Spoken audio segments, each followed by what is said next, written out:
Severe weather last night sent nearly 24 Denver-bound flights to Colorado Springs, and medics were called to help. Thanks for joining us at 4. I'm Phil Lipoff. I'm Kim Christensen, and while we don't know exactly what happened in the air, we do know 5 people were checked out after the turbulence. 9 News reporter Ria Jha joins us now to explain what passengers can control when a flight gets bumpy. Yeah, Kim, and obviously the weather is a lot calmer out here right now, but yesterday when the weather was weathering, after all of those diversions, 5 people needed medical attention. 1 person was sent to the hospital, and because of HIPAA laws, we don't exactly know if it was the turbulence that caused those medical issues or what exactly those medical issues were, but we did speak with our 9 News aviation expert on what you can do during those extreme turbulence situations.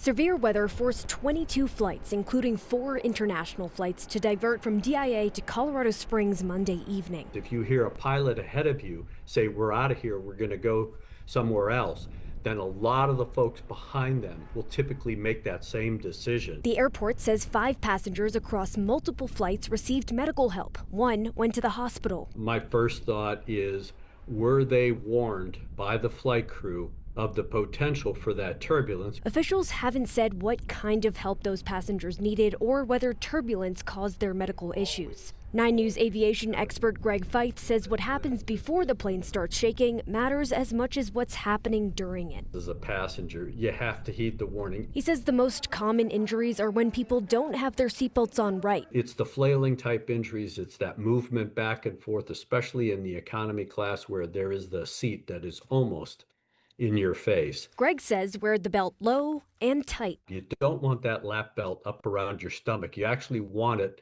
across the lower part of your pelvis, across the top of your thighs, if you will. But if you're tight in the seat, now you're moving as one. The seat is able to absorb a lot of those, sharp impacts. A simple habit worth keeping, especially if you frequently fly in and out of Denver. Because of our mountains, we always have turbulence, and that turbulence starts about 150 miles east of Denver. That's almost a given during the summertime.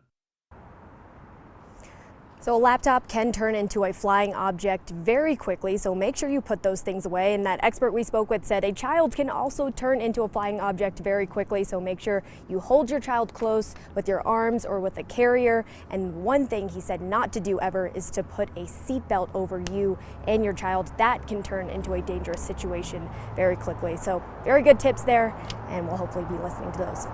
Reporting in Denver, Ria Jha, 9 News.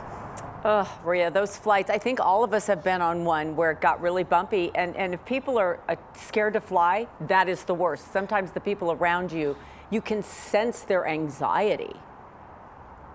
Exactly. That aviation expert we spoke with, he said, when people are more scared, they tend to flail a lot more, which is exactly what you shouldn't do in those situations. So stay calm, kind of stay put, and stay against the seat. Definitely try not to flail. No, I know. Keep your arms tight. Thank you, Ria. That's good advice.